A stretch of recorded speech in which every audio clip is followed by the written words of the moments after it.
Film dibuka dengan sosok seorang tahanan yang baru saja dibebaskan dari penjara. Seorang pria bernama Zafik akhirnya kembali menghirup udara kebebasan setelah 10 tahun lamanya mendekam di balik jeruji besi karena tuduhan palsu. Begitu keluar, Zafik bergegas pulang dengan penuh semangat untuk bertemu kembali dengan istri dan anaknya. Namun takdir berkata lain. Ia segera mengetahui bahwa sang istri dan anaknya telah meninggal 8 tahun lalu, saat ia masih berada di penjara. Kini yang tersisa di rumah hanyalah kenangan pahit manis bersama keluarga kecilnya. Rumah itu sendiri berdiri sebagai saksi bisu atas pembunuhan keji terhadap istri dan putra sematawayangnya. Dilanda duka dan amarah, Zafik terkejut ketika seorang pria bernama Feroz mendekatinya.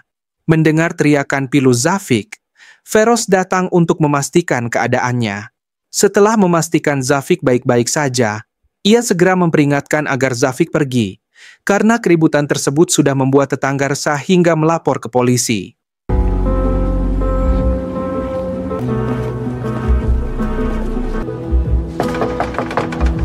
Tak punya tempat lain untuk dituju, Zafik akhirnya mencari perlindungan di rumah sahabat lamanya, Kuan, yang juga mantan narapidana. Kini, Zafik tinggal bersama Kuan yang hidup seorang diri. Keluar juga kau, Zafik! Meski ia memiliki seorang putri yang sudah dewasa, Kuan sengaja menjaga jarak, dengan keyakinan bahwa kebahagiaan putrinya sudah cukup membuatnya tenang. Filsafat hidup ini membuat Zafik semakin sedih, mengingat ia kini tak lagi memiliki siapapun. Keesokan harinya, Zafik mendatangi Lion Group, perusahaan yang kini dipimpin sahabat lamanya, Sam, sebagai CEO. Sam ditemani Sophia, seorang asisten sekaligus ahli bela diri yang bertindak sebagai pengawalnya. So, what are you up to? Awalnya Sam mengira kedatangan Zafik untuk mencari pekerjaan. Namun Zafik dengan jujur mengungkapkan niatnya. Ia ingin menemukan kebenaran tentang siapa pembunuh keluarganya.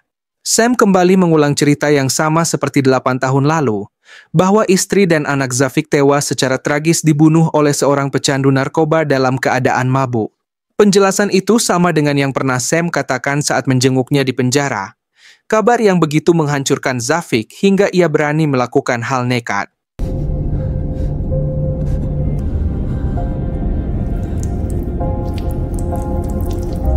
Saat itu, Zafik baru saja bertemu Kuan, teman satu sel yang akhirnya menjadi sahabatnya.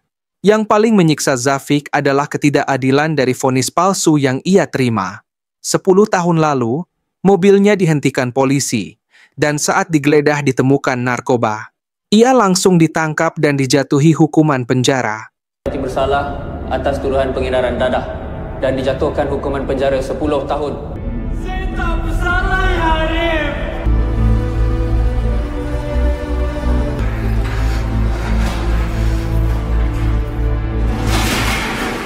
Selama di balik jeruji, ia terus berusaha menghibur istrinya, Lisa, dengan janji bahwa ia akan segera bebas.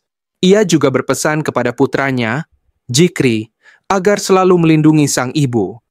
Zikri kan jaga mama. Baik, Abah.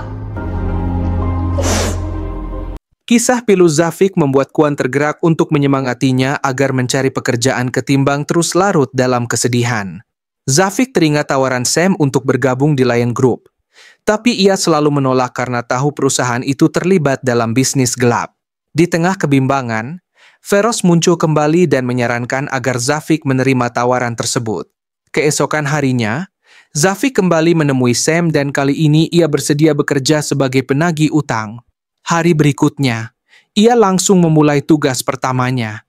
Misi pertama membawanya ke sebuah toko reparasi elektronik, di mana dia bertemu dengan Debbie, seorang ahli komputer. Rupanya Zafik datang untuk menagih utang ayah Debbie yang kecanduan judi. Hal itu membuat Debbie marah besar dan melampiaskan amarahnya pada sang ayah.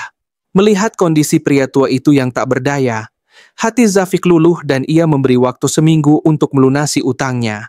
1 minggu, ingat. Namun keputusan Zafik menerima pekerjaan ini bukan semata-mata soal mendapatkan uang. Ia punya tujuan lain yaitu mencari tahu kebenaran tentang kematian keluarganya. area Mak Pet? Tak tahu juga. Betul kata. Petunjuk pertama yang ia cari adalah informasi mengenai pecandu narkoba yang pernah disebutkan Sam. Tak butuh waktu lama baginya untuk menemukan tempat berkumpul para pecandu. Di sana ia bertemu seorang pria pincang bernama Paul.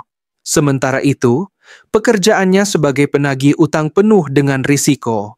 Ia sering membawa uang dalam jumlah besar, yang membuatnya jadi incaran. Suatu malam, sekembalinya ke rumah, Zafik disergap oleh sekelompok preman. Saat situasi nyaris membahayakan nyawanya, Feroz muncul tiba-tiba dan menghabisi para penyerang. Usai pertarungan itu, Feroz membawa Zafik kembali ke rumah Kwan. Zafik terkejut karena ia tak pernah menganggap Feroz sebagai teman. Menyadari kebingungan Zafik, Feroz akhirnya mengungkap bahwa ia adalah sepupu almarhumah Lisa.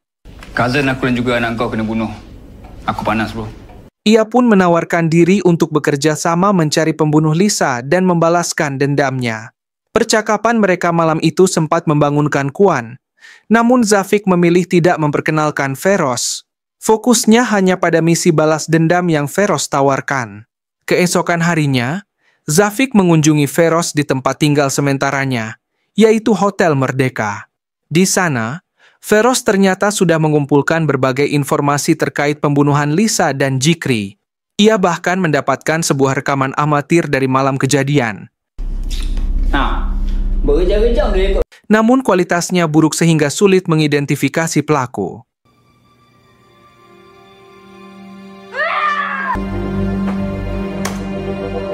Demi mengungkap kebenaran, Zafik mendatangi Debbie untuk meminta bantuannya memperbaiki kualitas video tersebut. Keesokan harinya, ia menyerahkan uang hasil penagihan kepada Sophia. Seperti biasa, jumlah uang yang besar membuat Sophia merasa gelisah. Ia khawatir Zafik bisa saja dirampok dalam perjalanan. Namun Zafik menenangkannya dengan mengatakan bahwa kini ia sudah memiliki seorang asisten. Jawaban itu membuat Sophia bingung, meski ia tidak menanyakan lebih lanjut. Sebagai gantinya, ia memperingatkan Zafik agar tidak membicarakan pembunuhan Lisa di hadapan Sam, karena hanya akan membuka luka lama. Ia juga mengingatkan bahwa Lisa dulu adalah sahabat dekat Sam. Usai bertemu Sophia, Zafik menerima telepon dari Debbie. Ia berhasil memperbaiki kualitas rekaman amatir, membuat gambar jauh lebih jelas. Begitu Debbie mengirimkan hasilnya, Zafik dan Feroz segera menontonnya bersama. Dalam video itu mereka melihat seorang pria pincang yang langsung mengingatkan Zafik pada Paul. Malam itu, Zafik dan Feroz mendatangi tempat para pecandu untuk mencari Paul. Setelah pencarian panjang, mereka akhirnya menemukannya lagi dalam keadaan teler. Tanpa membuang waktu, Zafik langsung menanyai Paul apakah ia pelaku pembunuhan Lisa. Aku dah nampak bukan kau lah. Paul menyangkal tuduhan tersebut. Namun sikapnya justru memicu amarah Feroz. Tanpa ragu, Feroz menghajar Paul. Setelah diancam, Paul akhirnya mengaku bahwa ia tidak mengenal Lisa, tetapi mengenal Zafik. Ternyata Paul adalah orang yang menaruh narkoba di mobil Zafik 10 tahun lalu hingga membuatnya dipenjara. Pengakuan ini semakin menyulut amarah Feroz. Keributan mereka menarik perhatian para penjaga.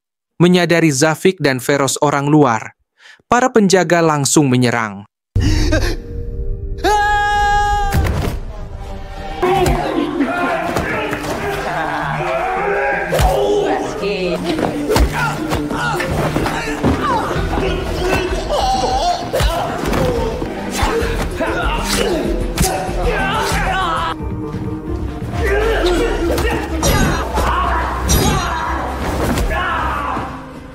Perkelahian itu membawa mereka berhadapan dengan pengelola tempat tersebut, seorang pria bernama Desmond. Kami berdua memang tak tahu, bang. Seperti Paul, Desmond juga mengaku tidak tahu apa-apa soal pembunuhan Lisa, tetapi ia mengenal Zafik. Jawaban itu membuat Feroz makin geram dan memaksanya bicara. Akhirnya Desmond menyebutkan nama bosnya, Sam Ross. Namun saat ia menolak mengungkap identitas asli Sam Ross, Feroz hilang kendali dan menghancurkan tempat itu. Situasi makin memburuk ketika Feroz menyandera Desmond untuk memancing bosnya keluar. Tak lama kemudian, seseorang datang. Sayangnya bukan Sam Ross, melainkan pria bernama Agus.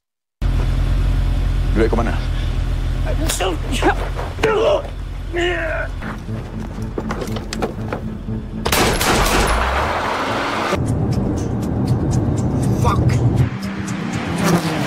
Meski Zafik panik melihat tindakan brutal Feroz, Feroz tetap ngotot mencari informasi dari Agus.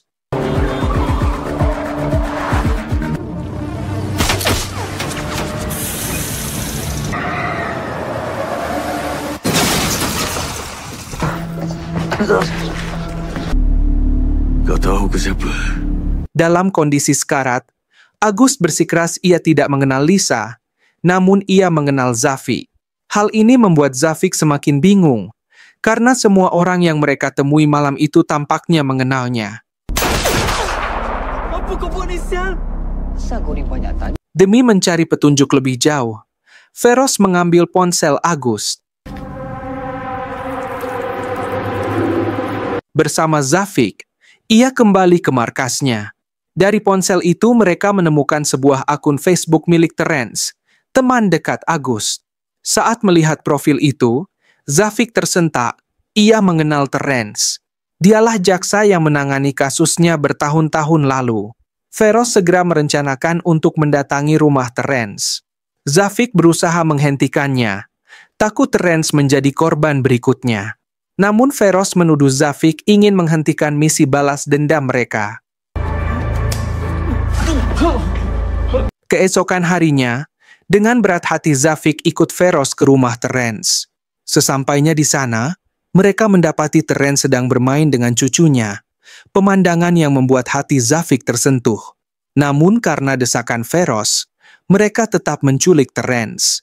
Sementara itu, di tempat lain, Desmond menghadapi hukuman dari bosnya, Sam Ross, yang ternyata adalah Sam sendiri. Tanpa sepengetahuan Zafik dan Feroz, tempat para pecandu yang mereka hancurkan sebenarnya adalah salah satu operasi ilegal Lion Group. Tindakan Feroz membuat Sam merugi jutaan dolar, baik dari uang tunai maupun stok narkoba yang hancur. Tepat ni, ha?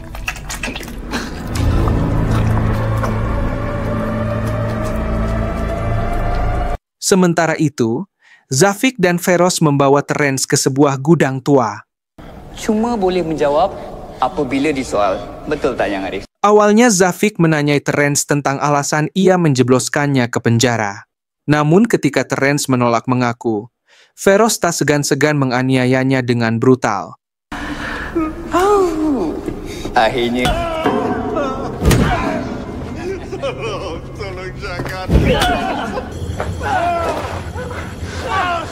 Meski babak belur, Terence tetap bungkam. Kalau macam tu, cakap! Hingga di ambang kematian, akhirnya ia mengaku bahwa dirinya disuap oleh Lion Group. Pengakuan itu membuat Zafik terkejut. Ia segera kembali ke rumah Kwan, hanya untuk menemukan Kwan tergeletak tak bernyawa. Panik, Zafik langsung menghubungi Debbie dan memintanya segera kabur sebelum Lion Group menangkapnya. Lepas tu kau kata kita dah settle. Di tengah panggilan itu, Zafik mendapati sesuatu yang mengejutkan, yaitu ia sebenarnya memiliki kepribadian ganda. Gila punya. Banyak rasa marah dalam diri kau.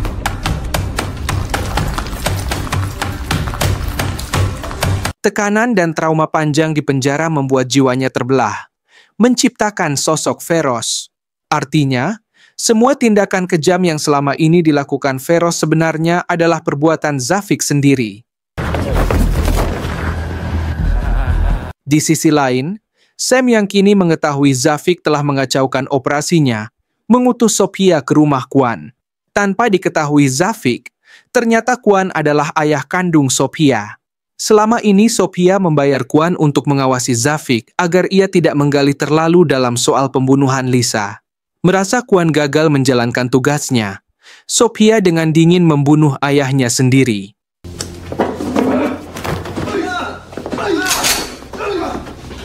Adegan kemudian menampilkan masa lalu, saat Kwan melatih Zafik bela diri, menyadari tekad Zafik yang begitu kuat untuk melindungi orang-orang yang ia cintai.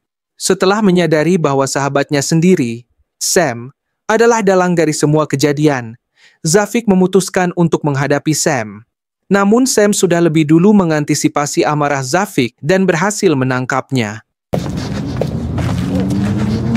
Dengan maksud menunjukkan kekuasaannya, Sam berencana menyingkirkan Zafik yang ia anggap sebagai satu-satunya penghalang menuju puncak kejayaan. Sebelum Zafik dibunuh, Sam akhirnya mengaku bahwa dialah pembunuh Lisa dan putra mereka. Ternyata Sam sejak lama jatuh cinta pada Lisa dan menyimpan rasa benci ketika Lisa memilih Zafik.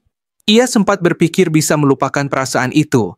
Namun ketika Zafik menolak bergabung dengan Lion Group, Sam menganggapnya sebagai sikap sok benar dan semakin dipenuhi rasa iri. Sam lalu mengungkap bahwa misi pertamanya bersama Lion Group adalah menyingkirkan Zafik. Namun saat itu ia masih menyisakan sedikit belas kasih dengan cara menyuap jaksa agar Zafik hanya dijatuhi hukuman 10 tahun penjara. Ia percaya, dengan begitu ia akan punya kesempatan merebut hati Lisa. Sayangnya, malam itu semua berakhir tragis, berujung pada kematian Lisa dan anak mereka.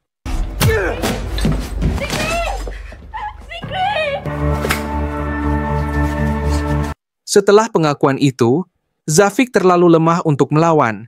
Bahkan sosok feros yang ada dalam dirinya pun tak lagi bisa menolong. Sophia pun menembak kepala Zafik dan meninggalkannya seolah sudah mati. Tak lama, anak buah Sam bersiap untuk membuang jasadnya. Namun di saat genting itu, kepribadian feros bangkit kembali dan mengambil alih tubuh Zafik. Dengan kekuatan yang meledak-ledak, Zafik, atau tepatnya feros, membantai semua anak buah Sam. Kini fokusnya hanya tertuju pada Sam. Namun jalannya tidak mudah.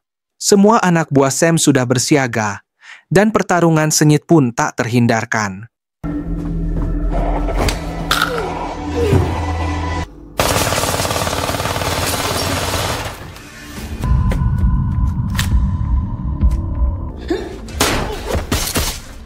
Setelah berhasil menumbangkan anak buah Sam, Zafik masih harus berhadapan dengan Sophia, pelindung setia Sam.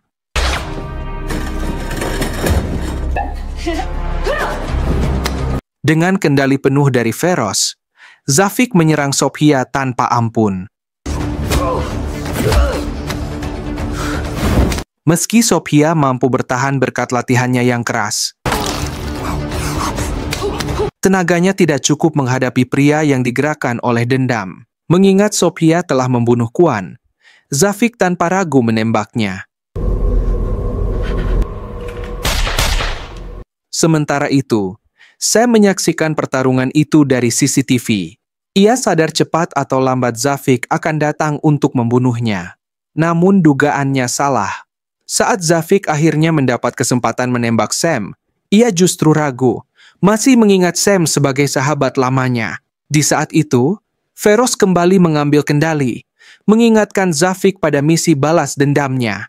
Tanpa banyak waktu untuk berpikir, feros menantang Sam dalam duel sengit. Pertarungan berlangsung brutal. Sam, yang telah ditempa dunia kriminal bertahun-tahun, tak gentar menghadapi feros.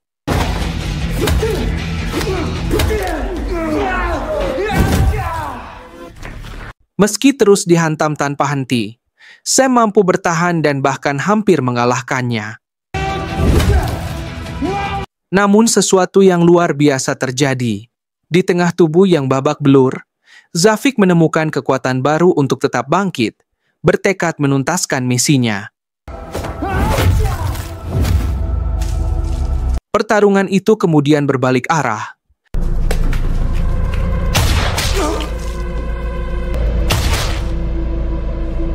Kali ini Zafik justru berhadapan dengan feros dalam dirinya sendiri. Feros mendesak agar Zafik mengambil alih Lion Group sebagai CEO yang baru. Namun Zafik yang sejak awal menolak dunia kriminal bersikeras menolak. Penolakan itu membuat feros marah besar, merasa dikhianati. Kau boleh terima sekarang. Saat Zafik hampir melakukan hal yang nekat, Ia justru diselamatkan oleh pemilik Lion Group, Mr. Zhang.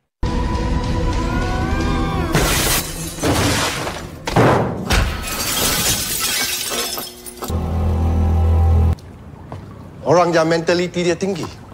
Terungkap bahwa Mr. Zhang adalah orang yang dulu merekrut Sam dan kemudian menjadikannya CEO setelah menyingkirkan Zafik. Kini, Mr. Zhang menawarkan jabatan CEO kepada Zafik. Mengetahui kepribadian ganda Zafik, ia percaya sosok alter ego itu bisa membawa Lion Group ke puncak kejayaan baru. Namun Zafik menolak tawaran tersebut dan membunuh Mr. Zhang. Muncul plot twist. Zafik kemudian menciptakan kepribadian baru yaitu seorang wanita bernama Yasmin. Aku Yasmin.